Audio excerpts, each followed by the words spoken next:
চমৎকার বয়ান করেন যিনি। এই মজলিসে, তার এই মজলিসের মধ্যে যারা এসেছেন, এই মুহূর্তে সমস্ত নেক আমাদের খবর এই 2025 সালের 8ই ফেব্রুয়ারি আমাদের নবীজির কাছে পৌঁছানো হয়েছে। বিশ্বাস করেন আপনারা? যদি বিশ্বাস না করেন তাহলে ওহাবি হবে। আমরা বিশ্বাস করি যেন আমরা সুন্নি। কথা কোন না কা? আমরা খাঁটি সুন্নি। কথা কোন না কা? আমরা কি মানি না এই ক্ষমতা নবীজির? মানি না আমরা খাঁটি সুন্নি। কোন সন্দেহ? যদিও কেউ আমাদেরকে ওহাবি বলে, ওরা রাগে ক্ষোভে না পাইরা বলে। কথা কোন না? না পাইরা জিদে বলে, বলতো আমরা কিন্তু সঠিক সুন্নি। কি বলে ঠিক কিনা? ফালাম্মা রাআইতু খায়রান হামিদুল্লাহ, নবীজি বলেন আমি যখন উম্মতের ভালো আমল দেখি, শুআইব আহমদ আশরাফি সাহেবের মাহফিলে যত মানুষ, যত হাজার লোক এখানে জমায়েত হয়েছে, সমস্ত নেক আমাদের খবর আমাদের নবীজির কাছে পৌঁছানো হয়েছে আল্লাহর ক্ষমতায়। কথা কোন ঠিক কিনা? হামিদুল্লাহ, আমি আল্লাহ পাকের প্রশংসা করি। ওয়ালাম্মা রাআইতু শাররান ইস্তাগফারতুল্লাহ, নবীজি বলেছেন আমি যখন উম্মতের গুনাহের সংবাদ দেখি, গুনাহের খবর পাই, পাপের খবর পাই, আমি খুশি হই না, আমি অনুতপ্ত হই। ইস্তাগফারতুল্লাহ, আল্লাহ পাকের কাছে ক্ষমা প্রার্থনা করি। এখন আপনারা আমাকে জবাব দেন তো দেখি, নবীজি উম্মতের দুঃখে দুঃখিত হন, উম্মতের সুখে সুখী হন, উম্মতের কষ্টে কষ্ট পান, উম্মতের আনন্দে আনন্দিত হন, এই পাওয়ার, এই ক্ষমতা নবীজির এখনো নাই? একটু হাত তুলে বলেন না, আছে না? তাহলে এরপরেও কেন আমাদেরকে ওহাবি বলে? এরপরেও কেন ওহাবি বলে? কারণটা কি? তারাও মানে, আমরাও মানি, এরপর আমাদেরকে কেন ওহাবি বলে? মূলত ডিবেট করলেই মজা পায়। কথা কোন না? ডিবেট করলে কি পায়? মজা পায়। আমরা ডিবেট করতে চাই না, আমরা এক কাতারে ইসলামের জন্য কাজ করতে চাই। কথা বলেন ঠিক কিনা? আমরা ডিবেট থাকতে চাই না, আমরা ভেদাভেদে থাকতে চাই না। নবীজি বলেছেন ওয়ালাম্মা রাআইতু শাররান ইস্তাগফারতুল্লাহ, উম্মত যখন গুনাহ করে এই সংবাদ যখন আমার সামনে পেশ করা হয়, আমি আল্লাহর কাছে ক্ষমা প্রার্থনা করি, আল্লাহ আমার উম্মতকে মাফ করে দাও। বলেন না সুবহানাল্লাহ। আরো সবচেয়ে বড় আশ্চর্যের বিষয় হলো নবীজির শ্রবণ ক্ষমতা, নবীজির দেখার ক্ষমতা, কথা বলার ক্ষমতা আল্লাহ পাক এখনো রেখেছেন, কিয়ামত পর্যন্ত রাখবেন।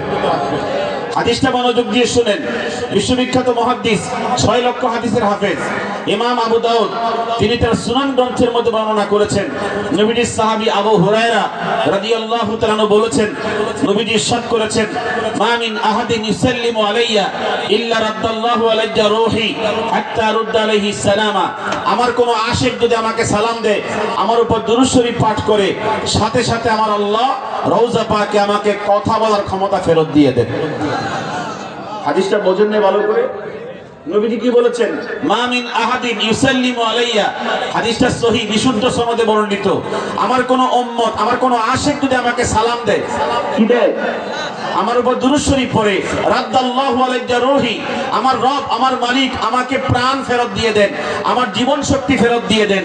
ইমাম মোল্লা আলী কারি মেরকাতের মধ্যে ব্যাখ্যা করেছেন, 3য় খণ্ডের 210 পৃষ্ঠা লিখেছেন, রাদ্দাল্লাহু আলাইয়া নুতুকি, রওজা পাকে আমার মালিক, আমার আল্লাহ আমার উম্মতের সালামের জবাব দেওয়ার জন্য আমাকে কথা বলার ক্ষমতা দিয়ে দেন। তো নবীজি এখনো কথা বলতে পারে কিনা? কার ক্ষমতা? কথা কোন? কার ক্ষমতা? রাদ্দাল্লাহু আলাইয়া নুতুকি, আমার মালিক আমাকে কথা বলার শক্তি ফেরত দিয়ে দেন, হাত্তা রুদ্দা আলাইহিস সালামা, আমি আমার উম্মতের নাম ধরে জবাব দিয়ে দেই। আমাদের এখানে কত হাজার লোক আছি, আমি তো নাম বলতে পারবো না, কিন্তু ফেরেশতারা আমার নবীর কাছে আমার নাম, আমার বাবার নাম, আপনার নাম, আপনার বাবার নাম, আপনার ঠিকানা সহ আমার নবীর সামনে পেশ করে দেয়।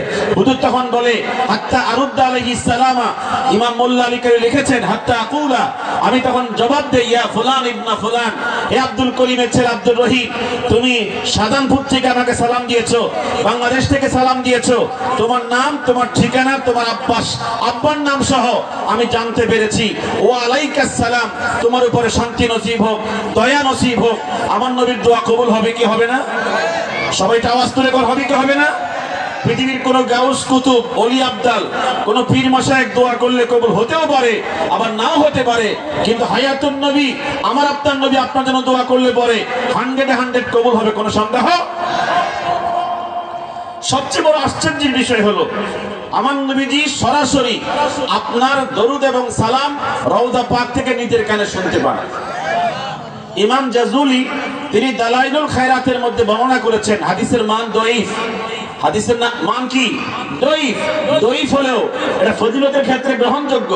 হাদিস কানা হচ্ছে কিলা ইয়া রাসূলুল্লাহ, নবীজিকে প্রশ্ন করা হয়েছে যে হে আল্লাহর রাসূল কাইফা তুরাজু আলাইকা সালাতু মিম্মান গাবা আনকা ওয়া মান ইয়াতি বাদাকা মা হালুহুমা ইনদাকা। হে নবী, যদি উম্মত আপনাকে সালাম দেয় আপনার কাছে না অনেক দূর থেকে, বাংলাদেশ থেকে আমার নবীজির রওজা শরীফ প্রায় কত 6000 মাইল দূরে, কত হাজার, এত দূর থেকে যদি আমরা সালাম দেই, নবীজিকে প্রশ্ন করা হয়েছে তাহলে কি আপনি এই সালাম আপনি জানবেন, আপনি কি শুনবেন? কাইফা তুরাজু আলাইকা সালাত মিম্মান গাবা আনকা ওয়া মান ইয়াতি বাদাকা মা হালুহুমা ইনদাকা। ওদের সালাম আপনি জানবেন কিভাবে, শুনবেন কিভাবে? হুজুর তখন বলেছেন শুধুমাত্র আমার উম্মতের দিলে আমার মহব্বত থাকলেই হবে। কথা বোঝেন না? আমার উম্মতের দিলে আমার মহব্বত থাকলেই হবে। আসমাউ সালাত আহলে মুহাব্বতি, আমার মহব্বতের উম্মতের, ইশকের উম্মতের, আশিক উম্মতের মহব্বতের কারণে যে দুরূদ শরীফ পড়বে এটা আমি নিজের কানে শুনবো। ওয়া আরিফুহুম, এবং তাদেরকে আমি চিনতেও পারবো, তাদের আমি পরিচয় জানতেও পারবো। এই জন্য রাসূলুল্লাহ সাল্লাল্লাহু আলাইহি সাল্লাম ইমাম আলিউদ্দিন তিবরিজি মিশকাতের মধ্যে বর্ণনা করেছেন, রাসূলুল্লাহ সাল্লাল্লাহু আলাইহি সাল্লাম ইরশাদ করেছেন মান সাল্লা আলাইয়া ইনদা কবরি, যে উম্মত আমার রওজার পাশে এসে আমাকে সালাম দেয় সামি'তুহু, আমি নিজের কানে শুনতে পাই। এখন আপনারা আমাকে বলেন তো হুজুর শোনার ক্ষমতা আছে তো? হাদিসের ভাষায় বলেন শ্রবণ শক্তি আছে তো? মান সাল্লা আলাইয়া ইনদা কবরি, আমার রওজার পাশে কোন উম্মত যদি আমাকে সালাম দেয় আমি নিজের কানে শুনতে পাই। তো বোঝা যায় নবীজি রওজা পাকে এখনো শ্রবণ শক্তি নিয়ে আছেন, আমার নবীজি এখনো কথা বলার শক্তি নিয়ে আছেন। ক্ষমতা দেন কে? জোরে বলেন, ক্ষমতা দেন কে? এত ক্ষমতা মাইন্যও আমাকে বলে ওয়াহাবি। কথা কর, এত ক্ষমতা মানার পরেও কি বলে আমাদেরকে? ওয়াহাবি বলে। সবচেয়ে বড় আশ্চর্যের বিষয় হলো আমি যে হাদিস খানা আমার খুতবায় পড়েছিলাম, নবীজির সাহাবী হযরত মাইসারাতুল ফাজার নবীজিকে প্রশ্ন করেছেন ইয়া রাসূলুল্লাহ ইয়া হাবিবাল্লাহ মাতা কুনতা নবিয়্যা, আপনি কখন থেকে নবী ছিলেন? আপনি কখন থেকে নবী ছিলেন? হুজুর জবাব দিয়েছেন কুনতু নবিয়্যা ওয়া আদামু বাইনার রূহি ওয়াল জাসাদ, আমি তোমাদের নবী ছিলাম ওই সময় থেকে যখন আদম এর রূহ ছিল এক স্থানে, তার জিসম ছিল আরেক স্থানে, তারও 14000 বছর আগে আমি তোমাদের নবী ছিলাম। তাহলে এই কথা কি আমরা মানি না? হাদিসটা কিন্তু বিশুদ্ধ, মুসনাদ আহমদের বর্ণনা। যিনি 10,50,000 হাদিসের হাফেজ, 45 খণ্ডে যিনি কিতাব লিখেছেন মুসনাদ আহমদ, এই কিতাবের বর্ণনা এই হাদিসটা বিশুদ্ধ সনদে। এরপর আমার নবীজির বর্ণনাগুলো সব স্পষ্ট সহিহ বর্ণনা। ইমাম মুনজিরি এই হাদিসটাকে বিশুদ্ধ বলেছেন। হাদিসখানা বর্ণিত হয়েছে আল মুস্তাদরাক গ্রন্থের 2য় খণ্ডের 664 পৃষ্ঠায়। ইমাম হাকিম রিওয়ায়াত করেছেন যে আন উমর আব্দুল খাত্তাব রাদিয়াল্লাহু তাআলা আনহু قال, নবীজির সাহাবী উমর ইবনুল খাত্তাব রাদিয়াল্লাহু তাআলা আনহু বলেছেন قال رسول الله صلى الله عليه وسلم لما اقترب آدم والخطيئة قال يا ربي أسألك بجاه محمد قال يا آدم كيف عرفت محمدا قال يا ربي لما خلقتني ونفخت في روحي رفعت رأسي فرأيت مكتوبا في العرش لا إله إلا الله محمد رسول الله إنك لم تدم باسمك إلا حب الخلق إليك قال يا آدم قد صدقت لولا محمد لما خلقتك। বলেন না সুবহানাল্লাহ। হাদিসটা বিশুদ্ধ। ইমাম ইবনে তাইমিয়া তিনি এই হাদিসকে এক জায়গায় বলেছেন সহি, আরেক জায়গায় বলেছেন জাল। এই কারণে তার এই বক্তব্য উলামায়ে কেরাম প্রত্যাখ্যান করেছে। কিন্তু হাদিসখানা কি ইমাম সৈয়ুতি, ইমাম মুনজিরি সহ প্রায় 10 জন হাফিজুল হাদিস হাদিসকে বিশুদ্ধ বলেছেন। হাদিসখানা হলো লাম্মা ইকতারাবা আদম ওয়াল খাতিয়াতা, আদম আলাইহিস সালাম যখন ভুল করলেন, ভুলের মধ্যে নিমজ্জিত হলেন, জান্নাতের মধ্যে নিষিদ্ধ ফল খেয়েছেন, তখন তিনি আল্লাহর নিকটে ফরিয়াদ করছেন, আল্লাহুম্মা ইন্নী আসআলুকা বিজাহে মুহাম্মদ, আল্লাহ জান্নাতের মধ্যে তোমার দোস্ত, তোমার বন্ধু মুহাম্মদের শান, মর্যাদা, ইজ্জত অনেক দেখেছি, তুমি ওই মুহাম্মদের মর্যাদার খাতিরে আমাকে মাফ করে দাও। তখন আল্লাহ বলেন, ইয়া আদম কাইফা আরিফতা মুহাম্মাদা, হে আদম তুমি আমার দোস্ত, আমার বন্ধুর শান, ইজ্জত, সম্মান কোথায় পেয়েছো, কোথায় দেখেছো? তখন আদম বলেন, লাম্মা খালাকতানি, আমাকে যখন তুমি সৃষ্টি করেছো, ওয়া নাফাখতা ফিয়া রূহি, আমাকে যখন প্রাণ দিয়েছো, জীবন শক্তি দিয়েছো, রাফাতু রাসি, আমার মাথা তুলেছো উপরের দিকে, ফারাআইতু মাকতুবান ফিল আরশে, আমি আরশে আজিমের মধ্যে লেখা পেয়েছি, একটা চমৎকার বাক্য পেয়েছি, লা ইলাহা ইল্লাল্লাহ মুহাম্মাদুর, সবাই জোরে কর মুহাম্মাদুর, লা ইলাহা ইল্লাল্লাহ, এ আল্লাহ শেষ, এরপরে মুহাম্মাদুর রাসূলুল্লাহ, ইন্নাকা লাম তাদুম্মা বিইসমিকা ইল্লা হাব্বাল খালকি ইলাইকা, তোমার নাম তো লা ইলাহা ইল্লাল্লাহ, আল্লাহর পরে তো মুহাম্মাদুর রাসূলুল্লাহ, তোমার নামের সাথে মুহাম্মদ একত্রে লাগানো কেন? আমার মনে হয় তুমি মুহাম্মদকে বেশি ভালোবাসো। আমাদের বাবা বলতেছে। আল্লাহ পাক তখন বলি, ইয়া আদম কাদ সাদাকতা, আদম তুমি ঠিক বলেছো, তোমার মন্তব্য ঠিক, আমি মুহাম্মদকে আমার পাশে রেখেছি, আমি মুহাম্মদকে খুব ভালোবাসি, আমি যখন আমার নাম কোথাও রাখি, আমার মুহাম্মদকেও রাখি। কথা বল না কা, আমি যখন আমার নামকে কোথাও উচ্চারণ করি, আমার নবীকেও রাখি। ওয়া রাফা'না লাকা যিকরাক, আমি আমার দুষ্টের শান ও মানকে সব জায়গায় আমার সাথে কি করেছি, উদ্দিন করেছি। ফাইদা যুকিরতু যুকিরতা মাই, হে আমার দুষ্ট হাবিব, আমার নাম যেখানে আসবে সেখানে আপনার নামও আসবে। কথা বলেন ঠিক কি না? এজন্য আদম বলেন, আপনি কেন আপনার নামের সাথে মোহাম্মদ রেখেছেন? আল্লাহ পাক বলেন, হে আদম তুমি জানো না, এই আদমকে আমি সৃষ্টি না করলে আমি তোমাকে সৃষ্টি করতাম না। কথা বলেন, এগুলো কি আমরা মানি না? আমরা সুন্নি হই না কেন? এত কিছু মানার পর আমরা সুন্নি হই না কেন? কথা কয় না। এত মানার পরও আমরা সুন্নি হতে পারতাম না কেন? কবে সুন্নি হব আমরা? এগুলো শুধুমাত্র ইহুদি খ্রিস্টানদের এজেন্ডা, আমাদেরকে ভাগ করে রাখার জন্য, পৃথক রাখার জন্য। কথা বলেন ঠিক কিনা? আমি শায়েস্তাগঞ্জে 2 সপ্তাহ আগে আমার সাথে আমার একজন আগের মুরিদের দেখা হয়েছে, আগের ভক্ত আর কি। উনি আমাকে দেখে বলতেছে, হুজুর আপনি ওহাবি হয়ে গেলেন, আপনি রসুলের দুশমন হয়ে গেলেন। আমি নাকি রসুলের দুশমন হয়ে গেছি? এতক্ষণ যে শান করলাম, কি এগুলো রসুলের সম্মান না? কথা কোন সম্মান না? আমি দুশমন হলাম কেমনে? আমারে বলতেছে, হুজুর খুব কলজাটা ফাইটটা যায় আপনার দুঃখে, আপনি আমাদের সিফা সালার ছিলেন, আমাদের অনেক বড় মুনাজির ছিলেন, অনেক বড় আমাদের অতন্দ্র প্রহরী ছিলেন। আমি নাকি ঘরে পাহারা দিতাম, অতন্দ্র প্রহরী ছিলাম। এখন কষ্টে বুক ফাইটটা যায়। আশ্চর্যের বিষয়, আমি তখন বললাম, আপনার কষ্ট লাগবে কেন?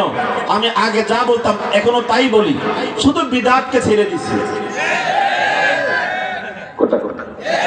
আগে যা বলতাম এখনো তাই তো বলি, শুধু মধ্যখানে পার্থক্য এতটুকু যে আমি বিদআত বুঝছি, বিদআত ছেড়ে দিছি। এই হাদিসের ভিতরে স্পষ্ট বর্ণিত হয়েছে, আমার নবীকে না সৃষ্টি করলে আল্লাহ পাক আদমকে সৃষ্টি করতো না। ভিন্ন সনদে, হাদিসে সনদগুলো দুর্বল, সেখানে আসছে লাউলা কালামা খালাকতুদ দুনিয়া, আমি আপনাকে না বানালে আমি দুনিয়া বানাতাম না। ভিন্ন সনদে বর্ণিত হয়েছে, হাদিসটা দুর্বল, লাউলা কালামা খালাকতুল জান্নাতা ওয়ান নারা, আমি আপনাকে না বানালে জান্নাত জাহান্নাম বানাতাম না। যদিও জাল হাদিসের মধ্যে এসেছে লাউলা কালামা খালাকতুল আফলাক, আপনাকে না বানালে আমি কোন জগতের কিছুই সৃষ্টি করতাম না। এই শব্দগুলো জাল, এগুলো বানোয়ার শব্দ। কিন্তু নবীজি আপনাকে না বানালে জান্নাত বানাতাম না, জাহান্নাম বানাতাম না, দুনিয়া সৃষ্টি করতাম না, আদমকে সৃষ্টি করতাম না, এই কথাগুলো সহিহ। অতএব বোঝা যায়, আমার নবীর সৃষ্টি না হলে এই যে দুনিয়া, জান্নাত, জাহান্নাম, চন্দ্র, সূর্য সৃষ্টি হতো না, এটাই বাস্তবতা। কথা বলেন ঠিক নেই? সবচেয়ে বড় গুরুত্বপূর্ণ বিষয় হলো ইমাম বাইহাকি, তিনি 5 লক্ষ হাদিসের হাফেজ, তিনি দালাইলুন নবুওয়াতের 5ম খণ্ডে বর্ণনা করেছেন। আন আবি হুরায়রা রাদিয়াল্লাহু তাআলা আনহু قال قال النبي صلى الله عليه وسلم لما خلق الله آدم خير لآدم بنيه فجعل يرى فضائل بعضهم على بعض فرأى نورا ساطعا على أسفلهم فقال يا رب من هذا؟ قال هذا أحمد ومحمد هو الأول والآخر وهو أول الشافع وأول মুসাফা। বলেন আলহামদুলিল্লাহ। আপনার মনে আরবি বলতে কষ্ট হয় না?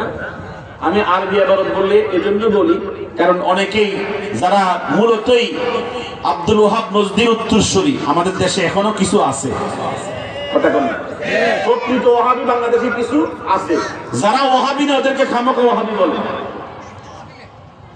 আপনারা আশ্চর্য হবেন, আমাদের দেশে স্পষ্ট ভাবে ইমাম আবু হানিফাকে গালাগালি করে। কথা কথা এরকম মোল্লা মৌলবী আছে না? আছে। ডাইরেক্ট ইমাম আবু হানিফাকে কটূক্তি করে। কথা কন না? যারা মাযহাবকে কটূক্তি করে, যারা ইমাম আবু হানিফাকে কটূক্তি করে, তারা মূলত প্রকৃত ওয়াহাবী। এরা নবীজির অসংখ্য হাদিসকে স্বীকার করে না, অথচ দাবি করে হাদিসপন্থী। কি পন্থী? হাদিসপন্থী দাবি করে। হাদিসের মধ্যে যে স্পষ্ট বর্ণনা, নবীজির প্রিয় সাহাবী হযরত আবু হুরায়রা রাদিয়াল্লাহু তাআলা আনহু বলেছেন, নবীজি ইরশাদ করেছেন, লাম্মা খালাকাল্লাহু আদামা, আল্লাহ পাক যখন আমাদের বাবাকে সৃষ্টি করেছেন, আদমকে সৃষ্টি করেছেন, আল্লাহ পাক বলেন, আদম তোমার ডান দিকে তোমার সন্তান সব জান্নাতি, বাম দিকে তোমার সন্তান সব কোথায়? জাহান্নামী। ডান দিকে তাকাও, বাম দিকে তাকাও। তো আদম ডান দিকে তাকায় দেখে সব জান্নাতি সন্তান, বাম দিকে তাকায় দেখে সব জাহান্নামী সন্তান। ফাজালা ইয়ারা ফাদাইলা বাদিহিম আলা বাদ, আদম দেখে ডান দিকে যারা সবাই জান্নাতি, তবে এক একজনের মর্যাদা এক এক রকমের। তো তাদের মধ্যে একজনের মর্যাদা সবার উপরে, তিনি আমাদের নবী, তিনি আমাদের রাসূল। বলে না সুবহানাল্লাহ। এদের ভিতরে একটা প্রদীপ জ্বলতেছে, একটা বাতি জ্বলতেছে। আদম বলে, ইয়া রাব মান হাযা, এই জান্নাতি সন্তানদের ভিতরে একটা বাতি জ্বলে, একটা প্রদীপ জ্বলে, এই প্রদীপটা কে? আল্লাহ পাক বলে, হুয়া আহমদ ওয়া মুহাম্মদ, এটা আমার দোস্ত আহমদ, এটা আমার দোস্ত মুহাম্মদ। আদম জানো, হুয়াল আউয়াল, এই দোস্ত আমার প্রথম সৃষ্টি, হুয়াল আখির, এই দোস্ত দুনিয়ায় যাবে সমস্ত নবীদের শেষে, আখিরি নবী হবে, হুয়া আউয়ালুশ শাফি, তিনি হাসরের মাঠে প্রথম সুপারিশকারী হবেন, ও আউয়ালু মুশাফফা, আর তার সুপারিশ প্রথম আমার দরবারে মঞ্জুর হয়ে যাবে। বলেন আলহামদুলিল্লাহ। এই কারণে পৃথিবীতে একমাত্র শুধুমাত্র সুন্নি কারা? আমার নবী বলেছেন, মা আনা আলাইহি ওয়া আসহাবি, যারা আমার পথে, আমার সাহাবীদের পথে হাঁটে চলে, তারা প্রকৃত সুন্নি। কথা বলেন ঠিক কি না? এইজন্যই তো রাসূলুল্লাহ সাল্লাল্লাহু আলাইহি সাল্লাম বলেছেন, কুল্লু উম্মতি ইয়াদখুলুনাল জান্নাহ, আমার সমস্ত উম্মত জান্নাতে প্রবেশ করবে, ইল্লা মান আবা, কেবল যারা বিদআতি ওরা জাহান্নামে যাবে। কারা জাহান্নামে যাবে?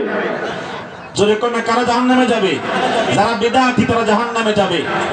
হুজুরকে প্রশ্ন করা হলো, মান আবা ইয়া রাসূলুল্লাহ, এই যে সম্প্রদায় জাহান্নামে যাবে, এই আবা সম্প্রদায় কারা? এই আবা গ্রুপ কারা? আবা সম্প্রদায় কারা? হুজুর বলেছেন, মান আতাআনি দাখালাল জান্নাহ, যারা আমার সুন্নাত মেনে মেনে জীবন গঠন করবে তারা জান্নাতে যাবে। ওমান আসানি ফাকাত আবা, যারা আমার সুন্নাতকে ছেড়ে দিবে, সুন্নাতকে ত্যাগ করবে, তারা জাহান্নামে যাবে। আজকে সবাই বলেন তো, আমার সুন্নতের পথে থাকতে চাই কি চাই না? সবাইকে হাত তুলে কোন চাই কি চাই না? আমরা বিদআত ছাড়তে চাই কি চাই না? বিদআত ছেড়ে সুন্নতের পথে থাকতে চাই কি চাই না?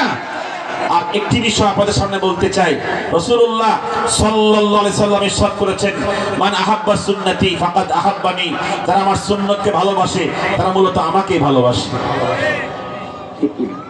যারা আমার সুন্নতকে মহব্বত করে তারা মূলত আমাকেই মহব্বত করে। ওমান আহাব্বানি কানা মাইয়া ফিল জান্নাহ, আর যারা আমাকে মহব্বত করে তারা আমার সঙ্গে কত জান্নাতে যাবে।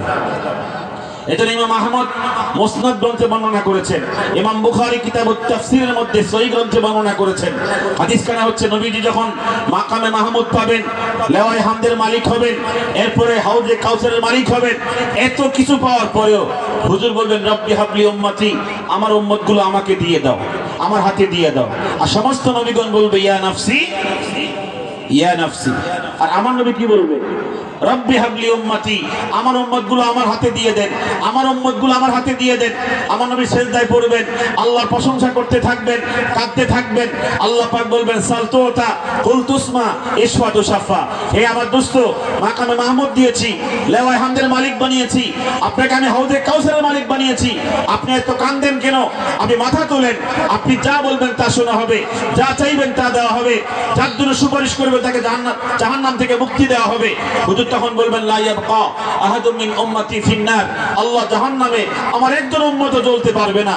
আল্লাহ পাক তখন বলবেন দোস্ত আমার, বন্ধু হাবিব, আপনার উম্মতে মুহাম্মদী 3 ভাগের 1 ভাগ উম্মতকে জাহান্নাম থেকে আমি মুক্তি দিয়া জান্নাতে ঢুকিয়ে দিচ্ছি।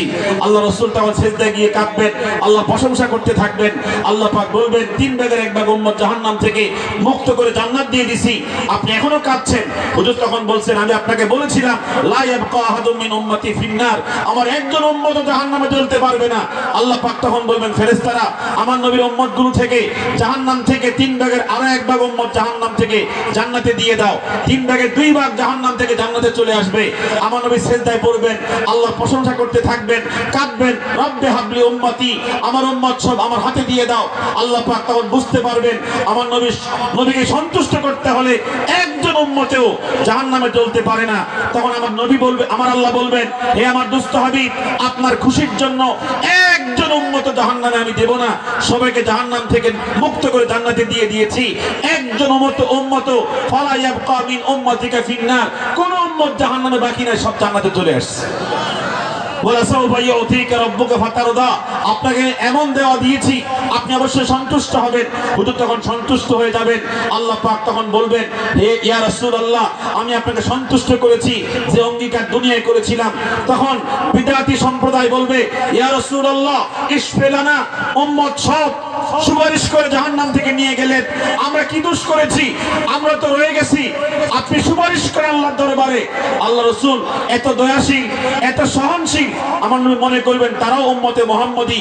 হুজুর সুপারিশ করতে ইচ্ছে পোষণ করবেন, আল্লাহ পাক আমার নবীর সামনে পর্দা ফালাইয়া দিবেন। পর্দা ফালিয়ে দেওয়ার পরে আমার নবী ওদেরকেও দেখবে না, তারা আমার নবীকে দেখবে না।